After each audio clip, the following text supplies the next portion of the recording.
Ô Seigneur, envoie ton esprit qui renouvelle la face de la terre.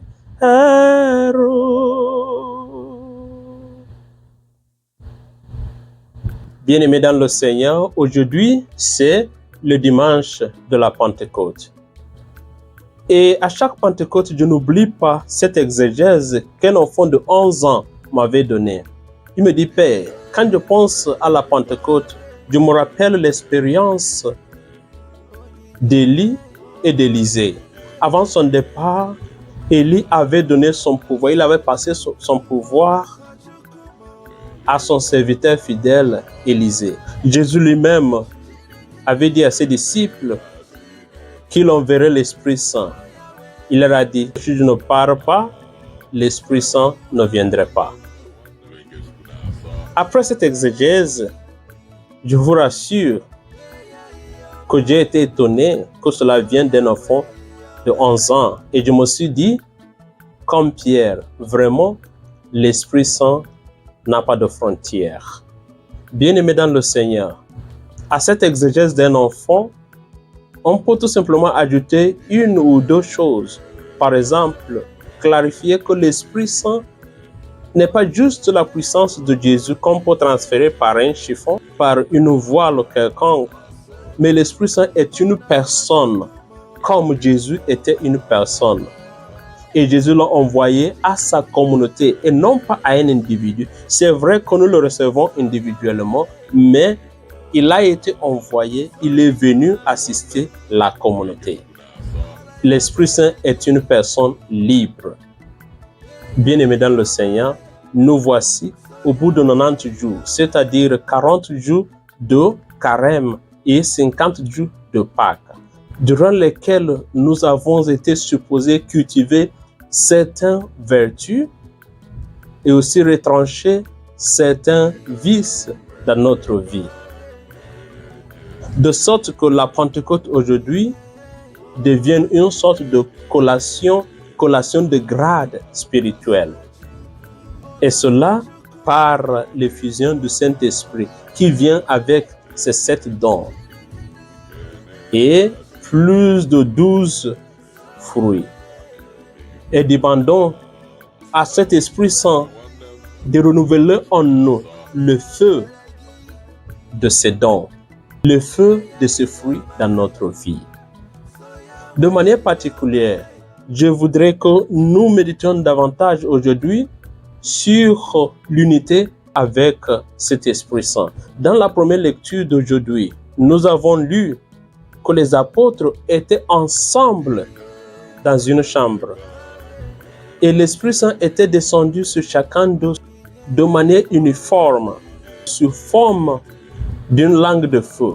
Et quand les apôtres ont commencé à proclamer la parole de Dieu, ils parlaient la langue du monde entier, de sorte que le monde entier pouvait les comprendre.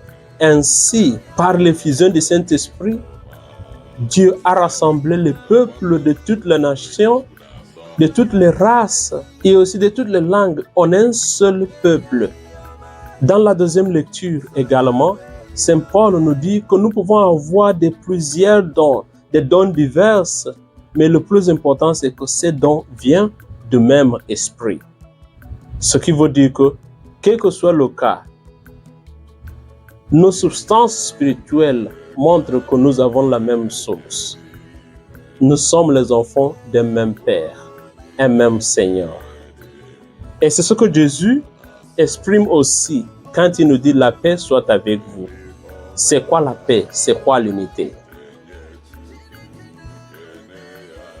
Bien-aimés dans le Seigneur, dans un monde déchiré par les guerres, dans une église qui cherche l'unité parfaite, demandons à l'Esprit Saint de nous donner l'unité que nous cherchons. D'abord dans nos vies individuelles, dans nos vies personnelles, et ensuite dans notre église, et enfin dans le monde entier. Bien-aimés dans le Seigneur, après la Pentecôte, Les apôtres n'étaient plus des spectateurs. Ils n'étaient plus à côté. Ils n'étaient plus des assistants. Maintenant, ils sont au centre. Le Seigneur Jésus n'est plus physiquement là.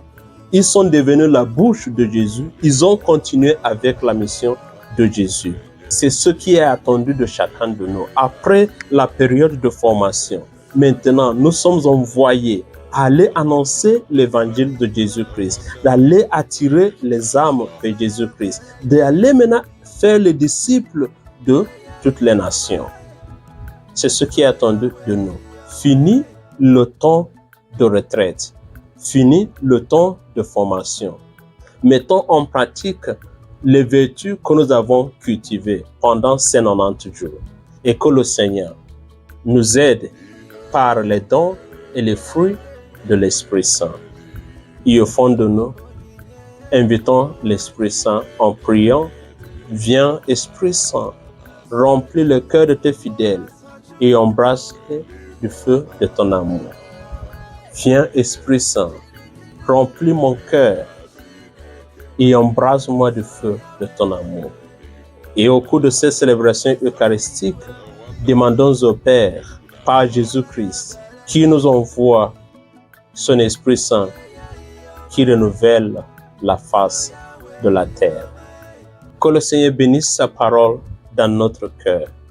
Au nom du Père et du Fils et du Saint-Esprit. Amen. Ô Seigneur, envoie ton Esprit qui renouvelle la face de la terre.